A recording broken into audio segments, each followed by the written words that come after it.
বানে ধুইছে ৰাজ্য জলপ্ৰলয়ে সাধিছে প্ৰচুৰ ক্ষতি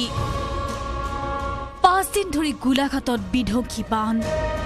শিৱসাগৰ শোণিতপুৰতো বান বিভীষিকা স্থান গোলাঘাট নিপকোৱে খুলি দিয়া পানীত দিশহাৰা বন্যাত্য বানে উটুৱাই নিলে ধনশিৰিৰ দলং ৰাইজৰ মাজত বিয়পিছে আতংক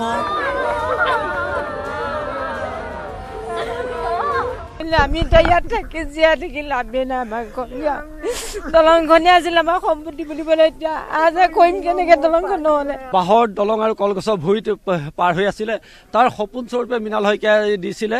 তাৰ সেইখনত ৰাইজ পাৰ হৈ অন্তত জীৱনগীতা ৰাইজে বচাইছিলে আমাৰ সপোনৰ ঘৰ ভাগিছো পাই হৈ গ'ল আৰু একো নাই স্থান নুমলীগড় বানে ৰাষ্ট্ৰীয় পথলৈ ভাবুকি অনাৰ পৰিপ্ৰেক্ষিততে দ্বিতীয় দিনা বন্ধ হৈছে নুমলীগড় 37 নং ৰাষ্ট্ৰীয় ঘাইপথৰ যান বাহনৰ চলাচল গোলাঘাট নুমলীগড় খুমটা আদি ভিন্ন অঞ্চলত ঘৰ বাৰী খেতিপথাৰ উটুৱাই সৰ্বশান্ত কৰিছে হাজাৰ হাজাৰ পৰিয়ালক আশ্ৰয়হীন লোকৰ দুৰ্দশা চাওক জিৰাবলৈ ঠাই নোহোৱা উজাগৰে ৰাতি কটোৱা লোকে এনেদৰে পানীৰ মাজত বিশ্ৰাম লোৱা দেখা গ'ল খুমটাই ভিতৰালি দুদিন ধৰি লঘোণে আছে ইয়াত পানীৰ মাজত পানী নাই খাবলৈ চাউল পাতৰ অসুবিধা হৈ গৈছে স্থান শোণিতপুৰ জিলাৰ বৰচলাতো পানীৰ নৈ ঢলে উটুৱাই নিলে বাঁহৰ দলং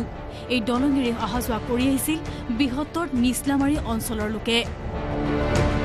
কিন্তু দলংখন ভঙাৰ পিছতে এইদৰে নদী ফালে যাত্ৰা কৰিবলগীয়া হৈছে ৰাইজে না এইখন আমাৰ একমাত্ৰ মানে দলং ইফালে মানে মোটামুটি 2-4 হাজাৰ মানুহ এইটো ৰাস্তাতে অহা যোৱা কৰে বৰচলালৈকে যোৱা তাৰপিছত ৰাষ্ট্ৰীয় অভয়াৰণ্য আছে এতিয়া মানে আমাৰ এইটো যোগাযোগৰ পৰা আমি বিচ্ছিন্ন হৈ আছো এটা মানে বহুত অসুবিধাৰ সৃষ্টি হৈছে স্থান শিৱসাগৰ আনহাতে শিৱসাগৰ ক্ৰমাৎ হ্ৰাস পাইছে বান পৰিস্থিতি জলস্তৰ হ্ৰাস পোৱাত সকাহ লাভ কৰিছে বানপীড়িত লোকে bureau' report news 18 Assam north east